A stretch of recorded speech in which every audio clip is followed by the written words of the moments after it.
క్రైస్తవుడు అంటే ఎప్పుడు కూడా బాధ పెట్టేవాడు కాదు, బాధల్లో ఉన్న వారిని ఓదార్చేవాడు క్రైస్తవుడు అవుతాడు. మనం క్రీస్తును నమ్ముకున్నాము అన్న మాట కంటే కూడా క్రీస్తును ధరించుకున్నాము అన్న మాట చాలా గొప్పది. క్రీస్తును ధరించుకున్నాము అని అంటే క్రీస్తు యొక్క స్వభావం, క్రీస్తు యొక్క లక్షణాలు మనలో కనిపించాలి. క్రీస్తు ఎప్పుడు ఎవరిని ఏ విషయంలో కూడా ఆయన బాధ పెట్టలేదు. ఇంకా చెప్పాలనంటే అందరూ ఆయన్ని బాధ పెట్టారు.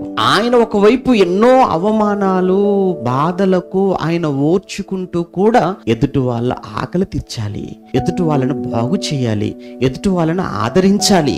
ఎన్ని అవమానాలు, ఎన్ని నిందలు, ఎంతమంది ఎంత బాధ పెట్టినా అన్ని తన మనసులో దాచుకున్నాడు. కానీ ఎదుటి వారికి మాత్రం ప్రేమను పంచుతున్నాడు, ఎదుటి వారి పట్ల కనికరాన్ని చూపుతున్నాడు, ఎదుటి వారిని ఆదరించి ఓదార్చే గొప్ప స్వభావం మనం నమ్మిన క్రీస్తుదైనప్పుడు, అదే క్రీస్తును ధరించుకున్న మనము కూడా ఎవరు ఎన్నన్నప్పటికీ మనం మాత్రం ఎదుటి వారి మేలు కోరుకునేవారుగా, ఎదుటి వారికి సహాయం చేసేవారుగా, ఎదుటి వారిని ఆదరించేవారుగా, ఓదార్చేవారుగా ఉండాలి అన్నది ప్రభు జీవితం మనకు నేర్పించే గొప్ప పాఠం.